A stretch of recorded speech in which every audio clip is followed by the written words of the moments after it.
students, I am Manisha and today we are going to read chapter first in civics, the Constitution of India. Before reading the chapter, let us get back to a history. For a moment, in 1947, we gained independence from foreign rule. हमें आज़ादी मिली 1947 में. किससे? अंग्रेज़ों के शासन से. After getting independence, we need some rules to run the country. अपने देश को आज़ाद होने के बाद कुछ नियमों की आवश्यकता हुई ताकि देश का शासन आसानी से चलाया जा सके. Now come to the topic. What is the meaning of constitution? Constitution is a set of rules that govern the country. संविधान नियमों का वो संग्रह है जिसके आधार पर किसी देश का शासन चलता है. आवर कॉन्स्टिट्यूशन टेल अस, हमारा संविधान क्या बताता है? How our country should work, what is to be done and how it is to be done. Everything is written in this constitution. A unique feature of our constitution is that it is the biggest constitution of the world. दुनिया का सबसे बड़ा संविधान है. अब now anyone tell me what is constitution? संविधान क्या है? Constitution is a book of rules. संविधान लिखित नियमों का संग्रह है जिसके आधार पर हमारे देश का शासन चलाया जाता है. Our constitution is a flexible constitution. Flexible लचीला संविधान है. Which is changing according to the need of time, जिसमें समय के साथ हम परिवर्तन कर सकते हैं. The next topic is making of our constitution. हमारा संविधान बना कैसे? When India became independent in 1947, it felt necessary to lay down the rules for governing our nation. संविधान निर्माण करने के लिए हमें कॉन्स्टिट्यूएंट असेंबली, एक संवैधानिक सभा की आवश्यकता महसूस हुई. संवैधानिक सभा क्या थी? जिसका उद्देश्य था ऐसे संविधान का निर्माण करना जिसे भारत के लोग मानें और अपनाएं. गांधी जी ने लिखा है, संविधान सभा अकेले ऐसे संविधान का निर्माण कर रही थी जो स्वदेशी होने के साथ साथ व्यक्तियों की इच्छाओं को भी व्यक्त कर सके. Now the question arise, what is constituent assembly? संविधान सभा क्या है? संविधान सभा वो सभा है जिसने संविधान का निर्माण करने में विशेष योगदान दिया. Now the next topic is the role of the constituent assembly. संविधान सभा का क्या रोल रहा संविधान को बनाने में? हमारी संविधान सभा के सदस्य अलग अलग राजनीतिक पार्टी, समुदाय और भारत के अलग अलग क्षेत्रों से आए थे. ये पूरी तरह से भारत के राज्यों और क्षेत्रों का प्रतिनिधित्व कर रहे थे. इन्हें अंग्रेज द्वारा बनाए गए कानूनों को बदलने और कैंसिल करने की पावर दी गई थी. समझ में आया सबको? The role of the constituent assembly. इनका क्या काम था? कानूनों का निर्माण करना. और कानून ये किस तरह के बनाएंगे? जिस तरह हमारी अर्थव्यवस्था पर आसानी से लागू हो सकें, जिन्हें हमारे यहाँ के व्यक्ति आसानी से समझ सकें. और इन्हें जो अंग्रेज़ों ने कानून बनाए थे उन्हें बदलने की पूरी छूट थी. संविधान सभा नियमित रूप से सोमवार 9 दिसंबर 1946 को सुबह 11 बजे खोल दी गई. इसके प्रमुख सदस्य थे, प्रोमिनेंट मेंबर्स, प्रमुख सदस्य थे पंडित जवाहरलाल नेहरू, सरदार वल्लभ भाई Patel, Maulana Abdul Kalam, doctor Rajendra Prasad, Bhimrao Ambedkar, Sardar Baldev Singh, Frank Anthony, doctor HP Modi and Vishwanath Das, Sarojini Naidu and Vijay Lakshmi Pandit were the women members. महिला सदस्य थी सरोजनी नायडू और विजया लक्ष्मी पंडित. अब कोई बताएगा मुझे? Can anyone tell me who is the prominent members of the constituent assembly? Framing of the constitution. Next topic is framing of the constitution. Frame करना, निर्माण करना, नक्शा बनाना. किसका नक्शा बनाया? कॉन्स्टिट्यूशन, संविधान का. संवैधानिक सभा ने संविधान के अलग अलग विषयों पर विचार करने के लिए बहुत सारी समितियां बनाई. कौन कौन सी समितियां थी?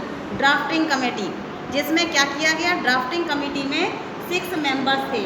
और ड्राफ्टिंग कमेटी कहते किसे हैं? Drafting committee is a group of people who sit together to frame a constitution under the chairmanship of Dr. Bhimrao Ambedkar. 6 members are appointed to frame our constitution.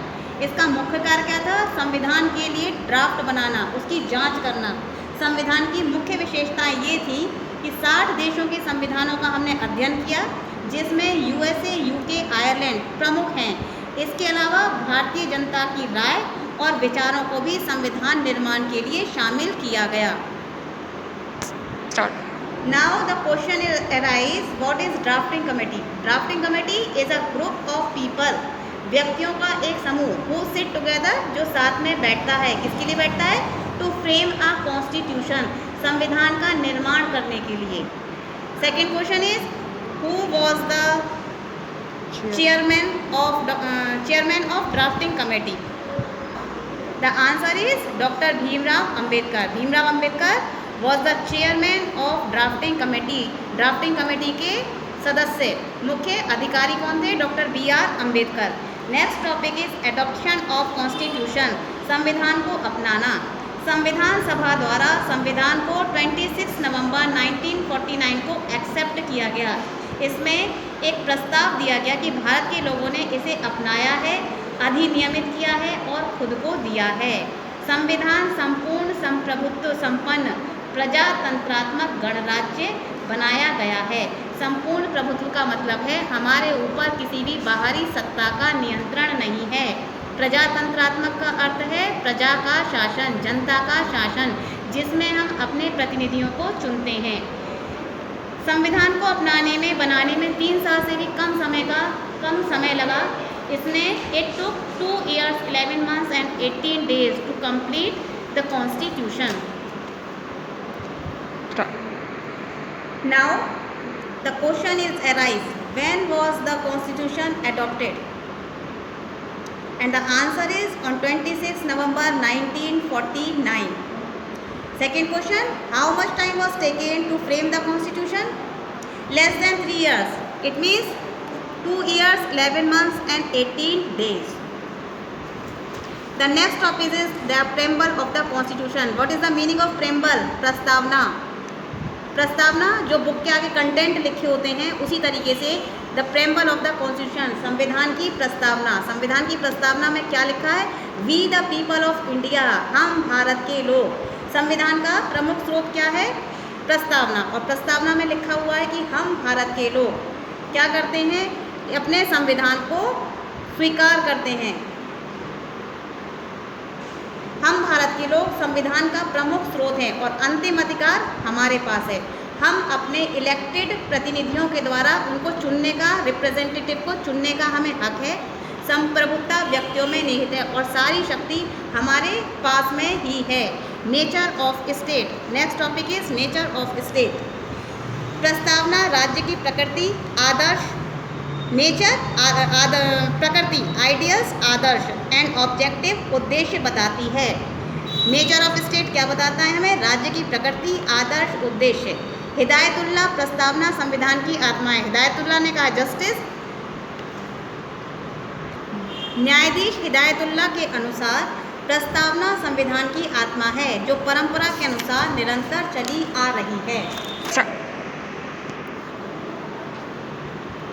Elements, मुख्य तत्व क्या है? Sovereign, peoples will. Sovereign का मतलब है peoples will, व्यक्तियों की इच्छा, संपूर्ण प्रभुत्व। संविधान की प्रस्तावना में लिखा है भारत एक संपूर्ण प्रभुत्व राष्ट्र है। It means that we can make any decision without the interference of any outsider. संविधान में लिखा है शक्तियों का विभाजन केंद्र और राज्य में किया गया है, पर प्रभुत्व का विभाजन नहीं किया गया। जो हमारे पास में शक्तियां हैं उसे हम 2 भागों में विभाजित करते हैं, स्टेट में और यूनियन में, लेकिन जो हमारी संपूर्ण शक्ति है उसका विभाजन हम नहीं करते हैं। Second point is socialist. Socialist का मतलब समाजवादी। समाजवाद का अर्थ है सामाजिक, आर्थिक और राजनीतिक रूप से शोषण के विरुद्ध आज़ादी। शोषण का मतलब क्या होता है? एक्सप्लॉयटेशन। जब हमें ज़रूरत से ज़्यादा हमसे काम लिया जाता है और उसके बदले में हमारा शोषण किया जाता है। सेकुलर शब्द को 42nd अमेंडमेंट द्वारा प्रस्तावना में शामिल किया गया है। Now the next point is secular. Secular का मीन्स धर्मनिरपेक्ष। राज्य में व्यक्तियों के साथ एक समान व्यवहार किया जाएगा, धर्म के आधार पर भेदभाव नहीं किया जाएगा। 42nd संशोधन में धर्मनिरपेक्ष शब्द को जोड़ा गया है। धर्मनिरपेक्ष का अर्थ है राज्य किसी भी व्यक्ति के धर्म के आधार पर भेदभाव नहीं करेगा। Now the question is arise what is secularism. Secularism क्या है? धर्मनिरपेक्षता, बिना किसी भेदभाव के राज्य सभी व्यक्तियों के साथ समान व्यवहार करेगा। Next topic is democratic. Democratic means प्रजातंत्रात्मक, rules of the people, by the people and for the people. प्रजातंत्र का मतलब शासन व्यक्तियों का, व्यक्तियों के द्वारा और व्यक्तियों के लिए। व्यक्ति का मतलब जनता, जनता का मतलब हम। सभी कानून की नज़र में समान हैं। रंग, जाति, सेक्स के आधार पर कोई भी भेदभाव राज्य नहीं करेगा। हमारे यहाँ वयस्क मताधिकार को अपनाया गया है। वयस्क मताधिकार एडल्ट फ्रेंचाइजी, जिसमें व्यक्ति की उम्र अगर 18 वर्ष की हो जाती है या उससे अधिक है तो उसे वोट देने का अधिकार है, अर्थात अपने प्रतिनिधियों को चुनने का अधिकार है। भीमराव अंबेडकर का कहना है प्रजातंत्रात्मक संसदीय व्यवस्था का एक लेख है, एक व्यक्ति एक वोट के बराबर होता है। प्रजातंत्रात्मक संसदीय व्यवस्था में जो शासन होता है उसमें व्यक्ति अपने प्रतिनिधियों को चुनते हैं और वो अपने वोटों को दे सकते हैं। Next topic is republic. Republic means गणतंत्र। What is republic? Rule to the people, by the people and for the people. गणतंत्र का मतलब है हमारे देश में अपने संविधान का होना, अपने नियम और अपने कायदे कानून का मानना। गणतंत्र का मतलब वास्तविक शक्ति व्यक्तियों के हाथ में है और उनके द्वारा चुने हुए प्रतिनिधि ही, हमारे द्वारा चुने हुए राष्ट्रपति के पास सम्राट के समान शक्तियाँ होती हैं। Topic is republic. रिपब्लिक का मतलब है गणतंत्र। गणतंत्र क्या होता है? जिसमें वास्तविक शक्ति व्यक्तियों के हाथ में होती है और उनके द्वारा चुने हुए प्रतिनिधियों के पास, प्रतिनिधि जिन्हें हम वोट डाल करके चुनते हैं। हमारे द्वारा चुने हुए राष्ट्रपति के पास सम्राट के समान शक्तियाँ होती हैं। Now the next topic is objective of the constitution. हमारे कॉन्स्टिट्यूशन के क्या क्या उद्देश्य हैं? पहला है न्याय, सबको समान न्याय मिले। प्रस्तावना में कहा गया है सभी व्यक्तियों को न्याय मिलेगा बिना किसी भेदभाव के।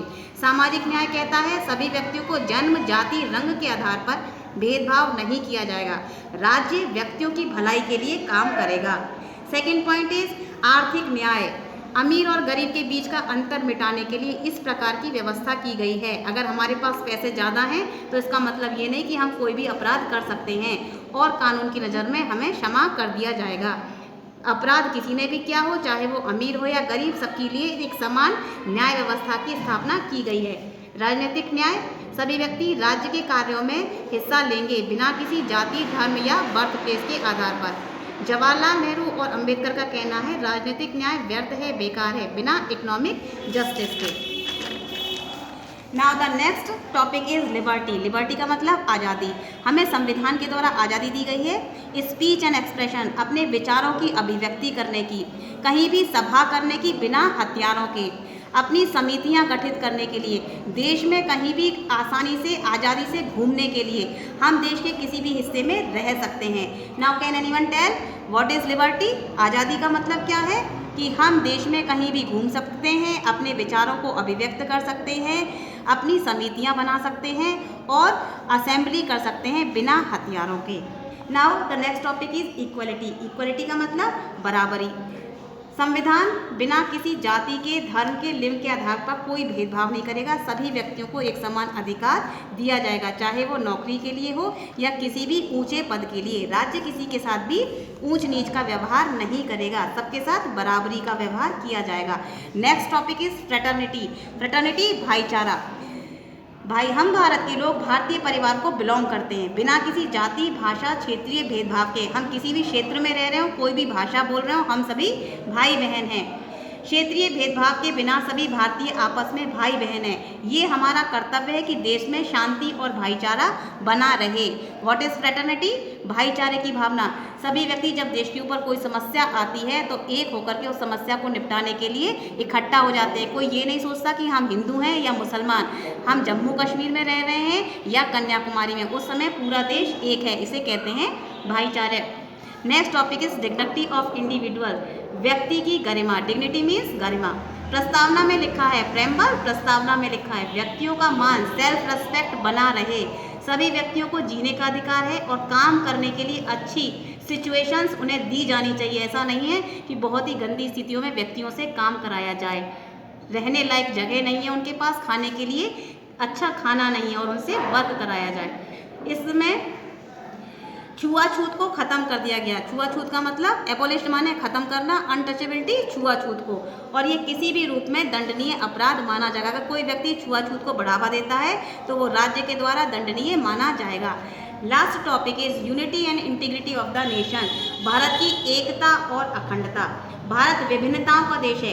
केवल आपसी भाईचारे की भावना से ही हम राष्ट्रीय एकता को बनाए रख सकते हैं। प्रत्येक नागरिक का कर्तव्य है, ड्यूटी है कि हम भारत की एकता अखंडता को बनाए रखें। Hope you understand all the topics of this video well and thank you. Now students, we will discuss the questions. Choose the correct option from the following. Which one of the following refers to a fundamental legal document according to which the government of a country functions? Constitution. Every law enacted by the government has to be in conformity with the Constitution. Which one of the following refers to an introduction in which the purpose of the Constitution is given? Preamble. Which one of the following refers to a country free from external control? Sovereign. India has governments in the states and at the center, which shows that it has a federal system of government. The idea of the preamble has been taken from the Constitution of United States. The 42nd Amendment of the Constitution added which of the following words to the preamble? Socialist and secular, both A and B. The 42 Amendment was carried out in 1976. Which of the following forms of justice is granted by our preamble? Social, economic, political, all of these are granted by our preamble. Fraternity replies brotherhood, brotherhood भाईचारा. State whether true or false. Our Constitution enumerates our rights and duties. True. The word socialist, Samajwadi, means free from all forms of exploitation. True. It is not essential that every law enacted by the government should be in conformity with the Constitution. True. The preamble is the soul of the Constitution. True. India has a parliamentary form of government. False. Fill in the blanks. All citizens who are dash years of age and above have a right to vote. 18 years. The Constitution starts with the preamble. The word socialist was added to the Constitution by the 42nd Amendment Act 1976. The Constitution of India was formally adopted by the Constituent Assembly on 26 November 1949. Democracy means relating to democracy and its principles. Now come to the matching. Column A, Samvidhan Divas, 26 November. The national flag was adopted by the Constituent Assembly on 22nd July 1947. The national anthem was adopted by the Constituent Assembly on 24 January 1950. The word secular was added to the preamble by the 42 Amendment. Our Constitution is a legal fundamental document. Now, short answer type question. What is meant by the term Constitution? Constitution is the fundamental legal document that contains the rules according to which the government of a country functions. Define the term republic. The concept of republic clearly says that it is a state in which supreme power is held by the people and their elected representative. What is secularism?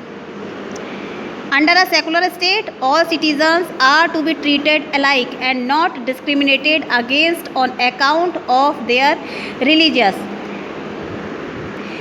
Explain the term liberty. The concept of liberty implies that each individual has the right to liberty of thought, expression, belief, faith and worship. Now students, see and answer. Look at the picture given below and answer the questions that follow. Identify the picture. Identify the picture. Dr. B.R. Ambedkar. Who was the chairman of drafting committee? Dr. B.R. Ambedkar. When was the drafting committee appointed?